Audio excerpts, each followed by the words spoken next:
Chris Paul home. They didn't waive him. They didn't cut him. They were just like, go home. We're going to figure out a way to end this relationship. The beginning of the season felt like it was going to be a Chris Paul, farewell tour. He announced that he was retiring in the middle of the season. The league is in a panic about the Thunder owning the Clippers picks these next couple of years. This year outright, next year via swap. The LA Clippers just shockingly waived Chris Paul in the middle of the night without warning. And the NBA world is on fire, defending the point god.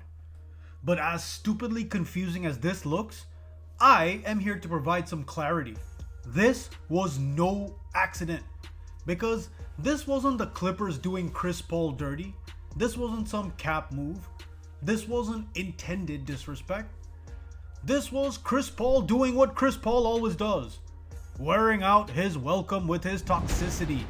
Just like he did in Houston. Just like he did in OKC. Just like he did in Phoenix. And oh yeah, just like the first time he did playing in LA. And if you think about it, if teams were willing to part with him when he was super good, why the hell would anyone put up with him now?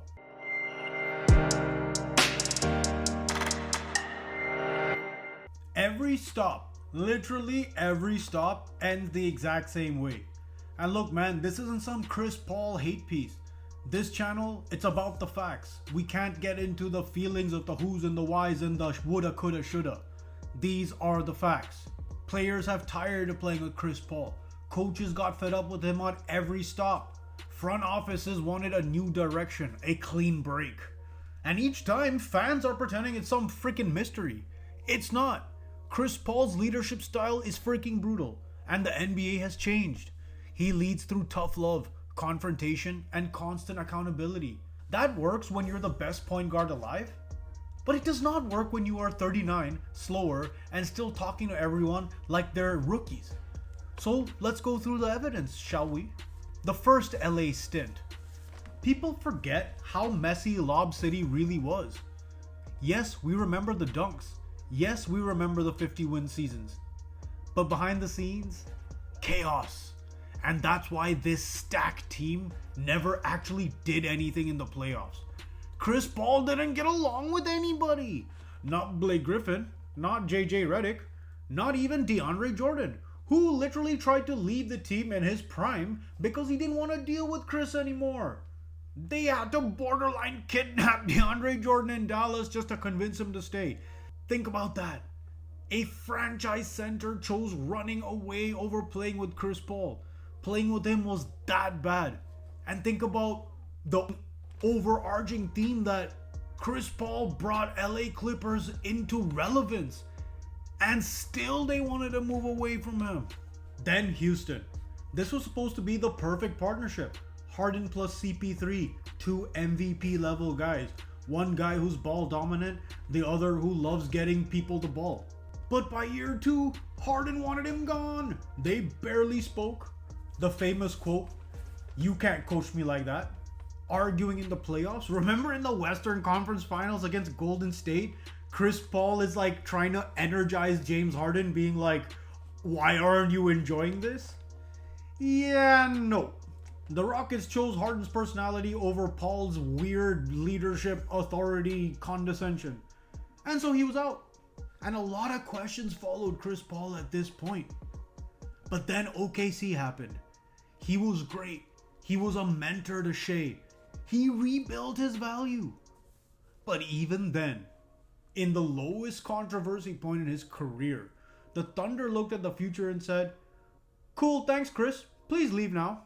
They wanted a new identity, a new culture, not Chris Paul's version of leadership. They didn't want him to poison the youth. But to Chris's credit, he had rebuilt himself into the image of the point guard, which on the floor was accurate. And when he got to Phoenix, it seemed like everything had fallen into place. He took them to the NBA Finals. The desert was on fire with energy. Booker, CP3, Ayton, Monty Williams, a re-energized franchise. It felt like the perfect mix. But again, after the finals, they couldn't wait to get rid of him. Not move on, not adjust the roster. They could not wait. Why? Because the same story played out again and again. Players tuning him out. Arguments, tension. DeAndre Ayton suddenly not wanting to play anymore. Seeing a pattern? Here's the awful truth. The real reason the Clippers waive Chris Paul is simple. This version of the LA Clippers, mentally, psychology, personality-wise, is exactly the type of team that will never accept Chris Paul's leadership. Not now, not ever. This locker room is built on player empowerment, superstar comfort, and low confrontation. Chris Paul is built on, I don't care who you are, do your damn job. Oil and water. And here's the other thing. In the NBA, when you're long in the tooth and haven't won a championship, the credibility starts to wane quickly. And let's be honest, Chris Paul choosing this Clippers team to end his career with is a pretty donkey move. This Clippers team is not some gritty, hungry, dog-filled roster looking for accountability. This is Kawhi Leonard and Steve Ballmer's world, James Harden's world. You follow their rhythm, their emotional pace, their leadership, or you're out. Kawhi doesn't respond to tough love yelling. Are you joking? He does not respond to confrontation. He does not want a locker room sergeant. Have you been even paying attention, Chris Paul? Of course you haven't. But same for James Harden. Remember that self-same James Harden who ran Chris Paul out of Houston?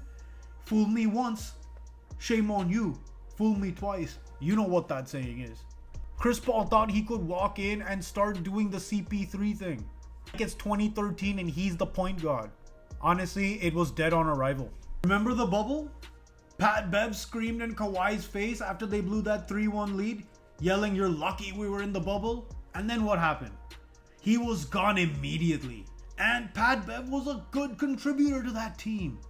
That's the rule in LA. If Kawhi doesn't like you, you disappear. No questions asked. So imagine Kawhi, the quietest, one of the most thin-skinned superstars alive, having Chris Paul in his ear every game? Move the ball, defend harder, rotate faster, get up on that screen. Man, there is absolutely no universe where this works. But let's give Chris Paul his due for a second. He is a very good leader, and he's one of the greatest point guards to ever play the game. Look at the careers of Blake Griffin, DeAndre Jordan, Shea, Booker, Ayton. Not one of those people can say that Chris Paul wasn't a big influence in their careers taking off.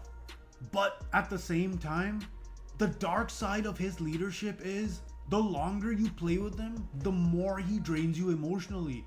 And it's almost like, thank goodness for Chris Paul that he was as good as he was.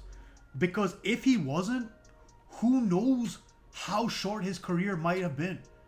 Because here's the thing, no matter how good you are, that style grinds on you. When players feel criticized, when coaches feel challenged, and more importantly, when the front office thinks they can't control you, or you are not going to be a team player, you're out. That's been shown more and more. Again, when he was point guard, worth it. At 39 on 2 bad hamstrings, not a chance. And here's the biggest irony of all. Chris Paul was in control of his own destiny this time, and he keeps choosing unstable, star-driven, chaotic franchises, and then wonders why they don't want his leadership. Houston, Harden's world, everyone knew that. Phoenix, Sarver chaos, Suns egos, a dumpster fire. LA Clippers, well, we don't even have to say anything there. Golden State, clashing with Steph and Kerr's joy system. And then San Antonio, the only stable option he had. And he turned it down. So for those of you who are Chris Paul fans and are probably feeling super angry, I gotta ask, why didn't he stay in San Antonio? Why didn't he stay with the Spurs? Why didn't he help develop Wemby? Why didn't he take the Tim Duncan, Tony Parker mentorship route? Simple. Ego. He wanted minutes, he wanted touches, he wanted to run a team his way. He still wanted to be Chris Paul, not a mentor. And of course, he thought the Clippers had a better chance of competing for a championship. Which is nuts, but hey, different strokes, I guess. But the truth is, the league doesn't need his point guard energy anymore.